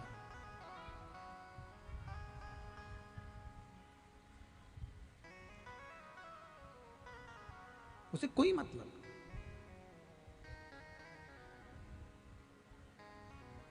सांप भी डस ले तो मिल जाए किसी को जीवन दान। कोई कोई व्यक्ति ऐसे हैं जिनको सांप भी डस लेता है तो जीवन दान मिल जाता है। बाबा की कृपा है तो सांप भी डस ले तो मिल जाए किसी को जीवन दान, और किसी को एक चींटी के कांटे से मिट जाए नाम और निशान। कोई कारण हो सकता है। जिसने औषधि मनाई है उसने बता दिया है कि ऐसा कर लेना, कुछ गलती हमारी हो सकती।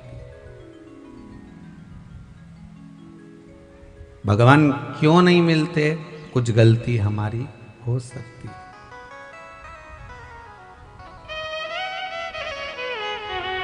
कुछ त्रुटि हमारी है।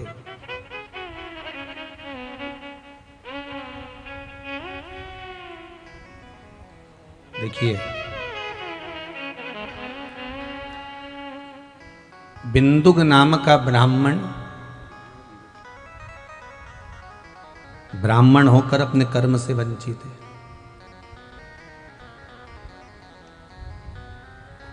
और केवल एक बिंदुक नहीं, ऐसे कई ब्राह्मण हैं, ब्राह्मण कुल में जन्म ले लिया,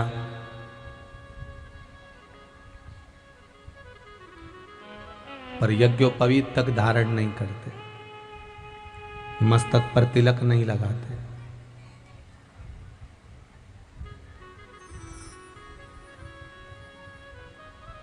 मदिरापान, मांसाहार, वेश्यावृत्ति, गलत काम में भी लगे रहते हैं। ये बिंदुक का चरित्र कह तो रहा है। शिव महापुराण की कथा में सबसे पहला चरित्र अगर वर्णन करा तो वो एक देवराज नाम का ब्राह्मण और एक बिंदुक।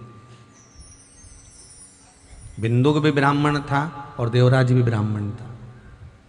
दोनों ब्राह्मण कुल में जन्मे, पर ब्राह्मण कुल में जन्म लेने के बाद ब्राह्मण तत्व को नहीं पहचान पाए।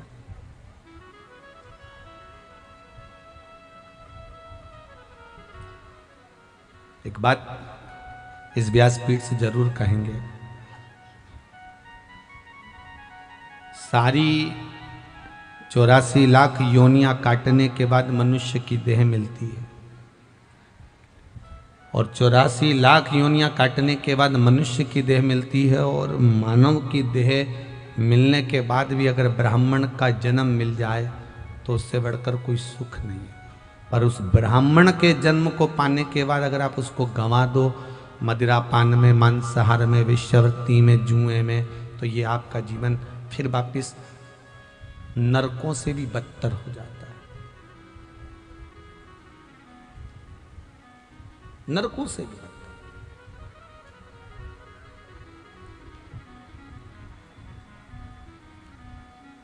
जैसे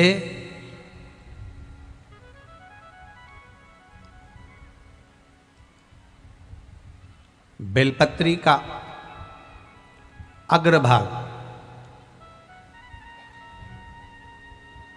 जैसे ये बेलपत्र है मान लो, इस बेलपत्र का ये जो अग्रभाग होता है, जहाँ से पत्ती का आप अगर देखेंगे, स्मरण करेंगे, बेलपत्र कभी आपके हाथ में लेंगे तो बेलपत्री में जो रेशे निकलते हैं, उस रेशे का सबसे अग्रभाग अगर देखेंगे तो चंद्र बिंदु जैसा दिखेगा।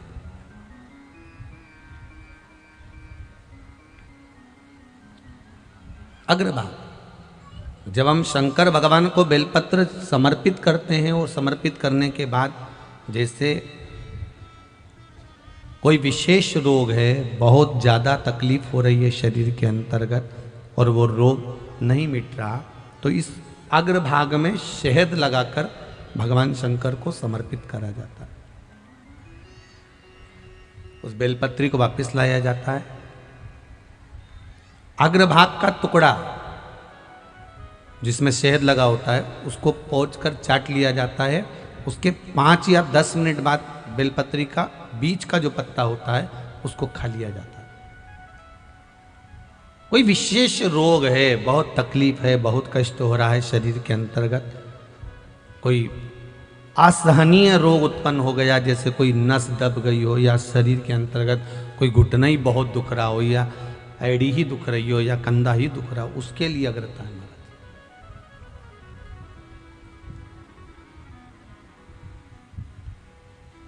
और ये कभी भी कर सकते हो आप, किसी भी दिन। जैसे कमल गट्टे का जल आप भगवान शंकर को कभी भी चढ़ा सकते हो। ये नहीं कि इसी दिन चढ़ाना है आपको, आप तो किसी भी दिन आप भगवान शिव के मंदिर जाएं, किसी भी दिन अगर भगवान शंकर को आप जल समर्पित कर रहे हैं तो उसका एक सुख है।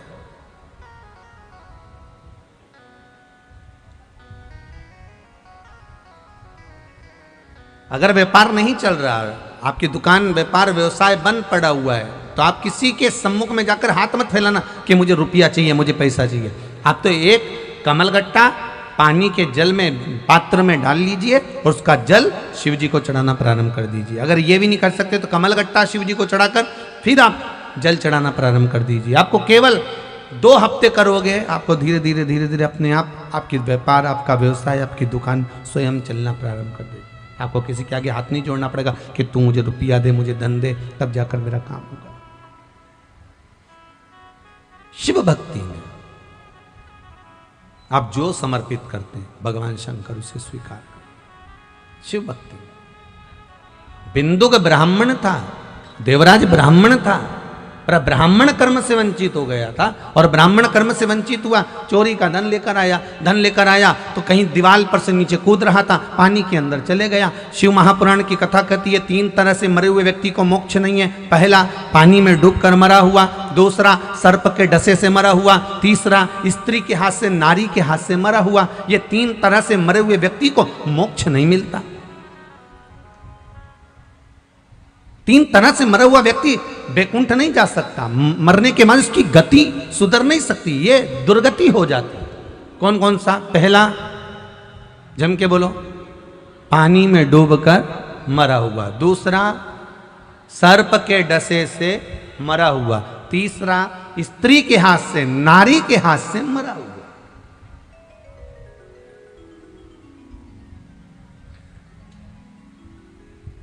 हम कई बच्चों को समझाते हैं, कई बच्चों को हमने समझाया।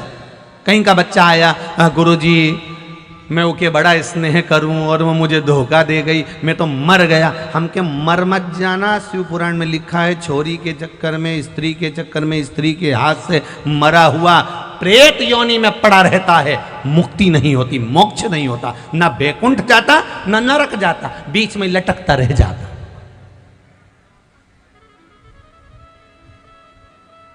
क्यों अपनी गति बिगाड़ रहा है? क्यों अपनी गति?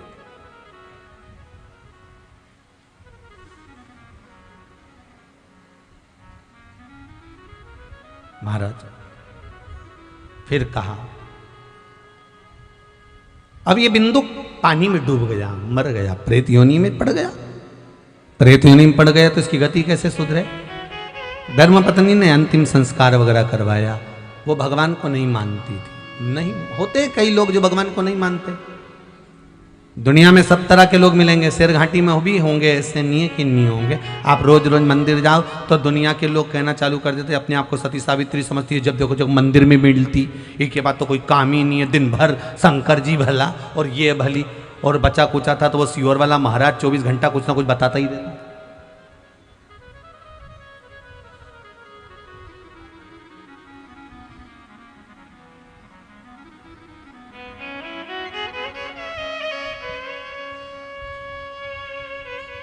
अच्छा, जैसे मेरे शंकर भोले उसी तरह उनका भक्त भी भोला।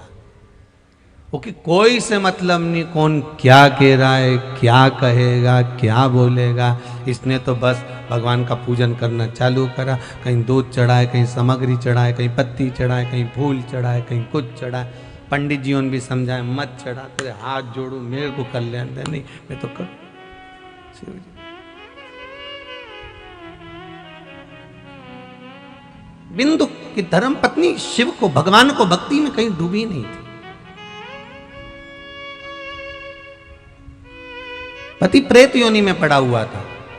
सारे गांव के लोग मिलकर काशी जा रहे थे, ये भी चली गई काशी। दुनिया के लोग काशी दर्शन करने जा रहे थे। इसने सोचा मैं काशी काहे के लिए जा रही हूँ, तो कहा मैं मेरा मन वैसे ही तो भगवान में लगता नहीं है, तो एक काम करूंगी, काशी में जाके वहां पे कपड़े अच्छे मिलते हैं, साड़ी अच्छी मिलती है, जोरदार खरीद लाऊंगी। कौन सी साड़ी बोलते हैं उसको? बनारसी। काशी जाऊंगी तो कुछ वस्त्र खरीद लूंगी। चल दी काशी। जैसे काशी में पहुंची तो एक महाराज जी शिव महापुराण की कथा बाँच रहे थे किसी पेड़ के नीचे बैठकर, और ये माँ से निकल के जा रही थी। इसका मन थोड़ी सी कथा में लग गया तो वहां जाकर बैठ गई। बैठी, चित्त ऐसा लग गया कथा में, गंगा नहाने गई। पहली बार जिंदगी में गंगा नहाई थी। लौट के आ रही थी, सीढ़ियों पे से पांव फिसल गया, मई पत्थर पे से सिर फूट गया, सिर फूटते से मर गई, प्राण छूट गए, प्राण छूटते से शंकर भगवान की धाम में पहुंच गई। शंकर जी के धाम में पहुंची तो पहुंची, पार्वती जी की सहेली बन गई, बेस्ट फ्रेंड। पार्वती जी की सहेली बन गई क्योंकि शिव पुराण की कथा सुनकर मरी थी, प्राण।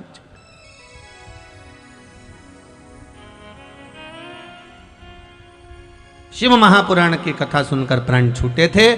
शिव जी के धाम में पार्वती जी की सहेली बन गई। पार्वती जी की सहेली बन गई तो वहां पर भी चुप रहती, मौन रहती, शांत होकर बैठी रहती। अब कोई इतना एकदम चुप होकर बैठा रहता है ना, तो उसको देखकर भी मन दुखता। ये ऐसी क्यों बैठी है रे, ये क्यों मुंह से आवाज क्यों नहीं आ रही, ये बोल क्यों नहीं रही। अब मान लो तुम्हारी पत्नी जो दिन भर बोलती हो और तुम एक दिन घर पहुंचो और वो कुछ बोले ही नहीं, एकदम चुप। पति के टेंशन होगा कि नहीं होगा? आज जरूर घर में कोई बड़ा बम फूटा है, ये पक्का है। आज जगदम्बा के मुंह से आवाज नहीं आ रही है, आज जरूर कोई बात, जरूर कोई बात। अब ये बोले ही नहीं। पार्वती जी ने पूछा, तेरे मुंह से आवाज नहीं आती, क्या हुआ, क्या ये तो बता। बस कुछ नहीं। कुछ तो हुआ होगा। नहीं। पार्वती जी ने कई बार पूछा, तब जाकर चंचुला देवी बोली, मेरा पति बिंदुक प्रेत योनि में पड़ा, उसको प्रेत योनि से मुक्त करना है। प्रेत योनि से मुक्त? हाँ। पार्वती जी बोली, एक बार शिव महापुराण की कथा करवा ले, प्रेत योनि से मुक्त हो जाए। कौन करेगा? देवर्षि नारद। नारद जी के यहां पहुंचे तो नारद जी से कहा, आप कथा कह दोगे क्या? नारद जी बोले, मुझे तो श्राप लगा, एक जगह बैठ नहीं सकता। ऐसा श्राप ना जाने कहीं कितों को लगा रहता। थोड़ी देर बैठते, फिर थोड़ी देर में इधर चले जाते, फिर उठे, फिर गए, फिर आए, फिर गए, फिर आए, फिर गए। समझ जाना है, नारद जैसा श्राप लगा था। इसको श्राप लगा, एक जगह नहीं बैठ सकता। नारद जी बोले, मैं कथा नहीं कह सकता। जो एक जगह बैठ कर कथा सुना दे, कथा वो कहेगा। तो कथा कौन कहेगा? तो क्या मेरे मित्र हैं तुमरुका जी। तुमरुका जी कैसे? देवऋषि नारद जैसा शरीर है, घोड़े का मुंह लगा है, और देवऋषि नारद जैसा भजन करते हैं, वैसे तुमरुका जी भजन करते। वो कहे अच्छा, हाँ। तो तुमरुका जी के पास में गई चंचुला देवी, मेरे पति के मोक्ष के लिए शिव महापुराण की कथा कराओ। यजमान कौन बनेगा? चंचुला देवी बोली, मैं। अब तुम वैधव्य होकर कैसे यजमान पद ग्रहण करोगे?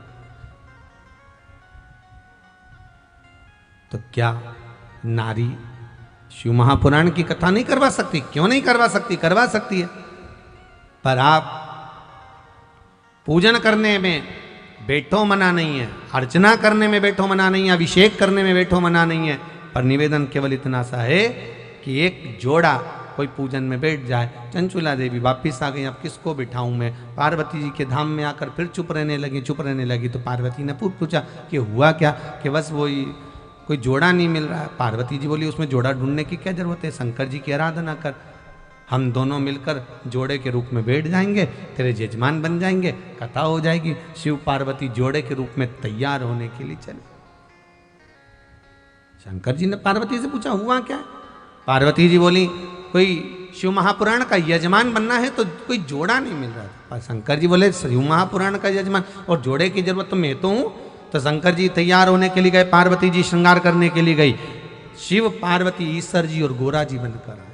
ईश्वर जी और गोरा जी,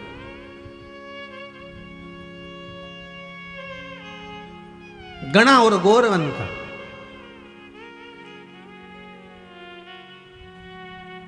बड़ा सुंदर श्रृंगार कर 16 दिन शंकर भगवान को सजने में लगे थे शिव महापुराण के यजमान बनने के। तो हिंदू धर्म के 16 संस्कार हुए। 16 दिन माता पार्वती को श्रृंगार में लगे थे, इसलिए नारी के 16 श्रृंगार हुए। दोनों ईश्वर जी गोरा जी बनकर शिव महापुराण के यजमान बनकर तुमरुका जी के यहाँ कथा श्रवण करने जा रहे हैं। तुमरुका कौन?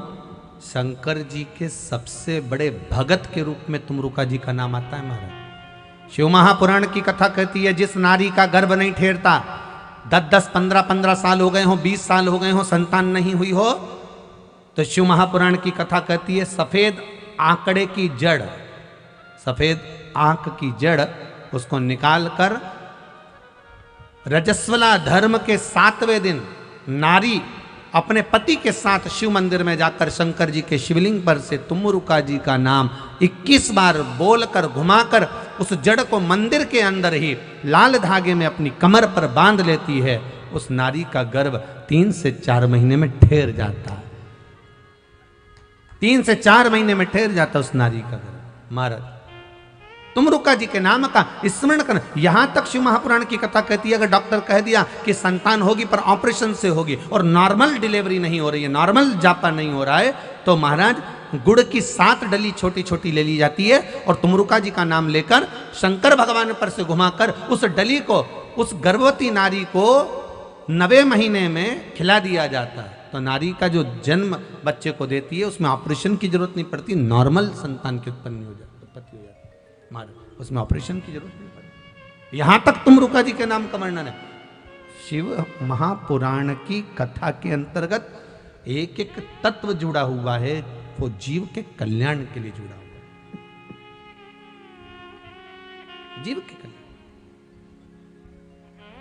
शिव पार्वती सुंदर रूप रखकर ईश्वर जी गोरा जी बनकर भाव से जा रहे हैं कथा श्रवण करने के लिए। यहाँ पर ईश्वर जी गोरा जी आ रहे हैं, जोरदार ताली बजाएं। शंकर पार्वती हमारे बीच में पधार रहे हैं। सुंदर ईश्वर जी गोरा जी बनकर शंकर और पार्वती जी गणा और गौर बनकर भगवान शंकर के पावन आनंद के साथ